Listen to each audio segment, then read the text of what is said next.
How we doing there, boys and girls? Manthieus here, and welcome back to another video.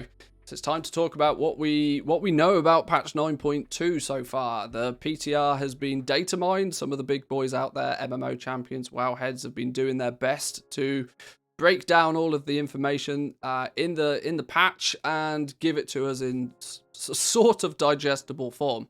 Now, we spent 4 or 5 hours today on stream going through all this. I'm going to hopefully give you the TLDR version in this short 5 to 10 minute video, I would imagine, so you can keep up to speed. From a profession perspective, there's a bunch of things happening. There's a bunch of things we would expect to happen, plus a couple of new twists that we may not have expected. Make sure you stay around for those ones. Materials. Let's start with materials. There are new materials. There's a whole new flood of materials. We kind of expect this towards the tail end of an expansion. We've seen this previously.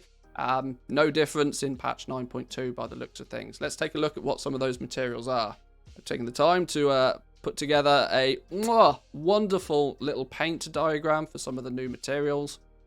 Now, of course, the typical disclaimer. If you're watching this way in the future, check when the video was published. This might have all changed by the time the game goes live. But as of now, we have a new flood of materials. We have a new herb, we have a new ore, we have a new silk, a new leather, a new meat, and a new fish.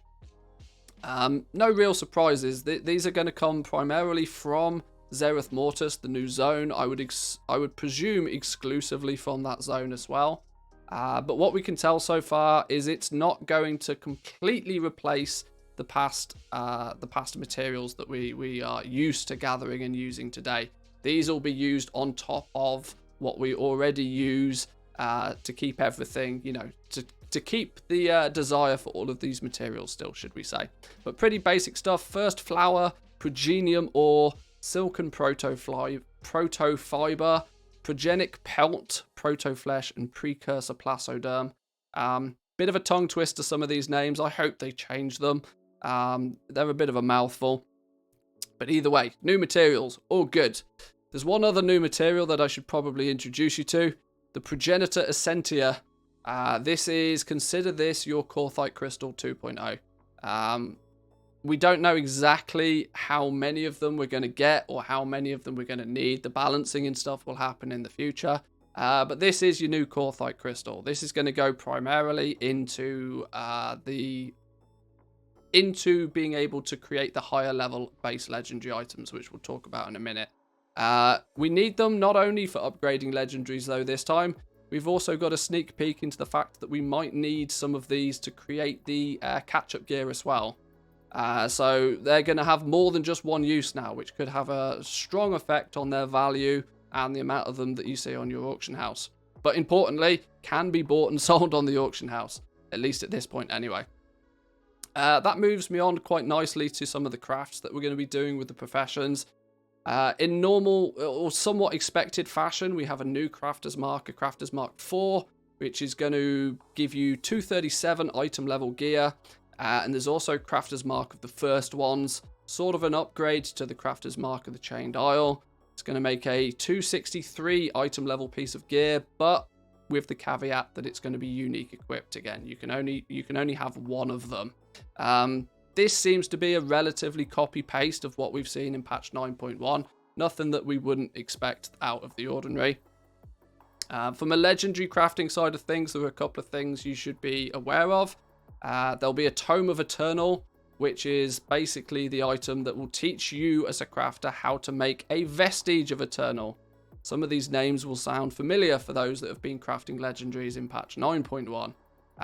Vestige of Eternals, when used on a base legendary item, will give a boost to 3 ranks instead of just the boost to 2 ranks that a Vestige of Origins give. Giving us 1 new rank of legendary. That's a big thing that appears to be a change. We had 2 new ranks of legendaries in patch 9.1, rank 5 and rank 6.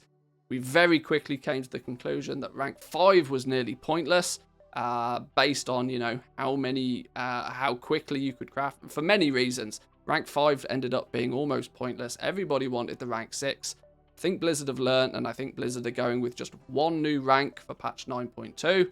We'll presumably end up calling it rank 7, but it's made in a similar fashion. Professions wise, just to give you a quick overview of the professions, there's nothing drastically new yet, but of course all of these new materials have got to be used in something, and so we expect to see a few more crafts to come with each of the professions. But one significant thing that is changing is the addition of optional crafting reagents. Now, in the early days of Shadowlands, I'm talking the alpha and the beta stages of Shadowlands, there was a whole flood of different optional reagents that did funky things, from increasing your swim speed to increasing your run speed to chance to proc higher crafted items. There was a bunch of different optional reagents, but unfortunately they all got cut before the game went live. It appears that Blizzard are revisiting that system and adding some more of it into patch 9.2. For what we see now, there are a couple of professions that have some crafted optional reagents. Cosmic Proto-Weave for enchanting, magically regulated autonomous core, pure air sail extensions. These are all optional crafting reagents, which when used in the crafting of catch-up gear, will give a cool little perk. Some of them that we've seen so far is the chance to do a small AoE. There's a run speed increase one, which appears to stack by the looks of things at the moment. That could give some good opportunities for some real speed sets. More on that in the future. But there's a bunch of them. So we're going to have a new twist and a new flavor on crafting gear. We're not just going to be crafting things, you know, with haste and mastery on them. We're going to have extra perks attached to this catch-up gear as well.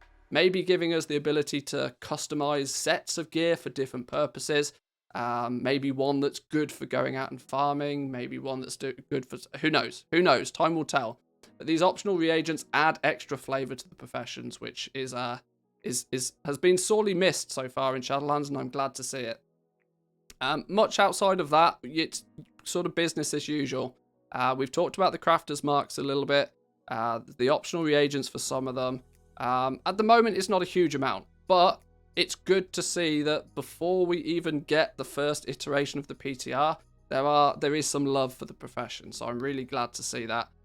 In the next few days, I'll probably put together some videos deep diving certain aspects of this. So if you're left with any questions after this, make sure you stick around. Give this video a like, subscribe, and you'll get heads up of when we deep dive into some of these professions. And of course, when the PTR does go live and we get to see this with our own eyes, in a little bit more detail, I'll be sure to let you know about it. But I'll leave it there for today, boys and girls. Give this video a like if you enjoyed it, subscribe if you're new around here, and I'll catch you all next time. Peace.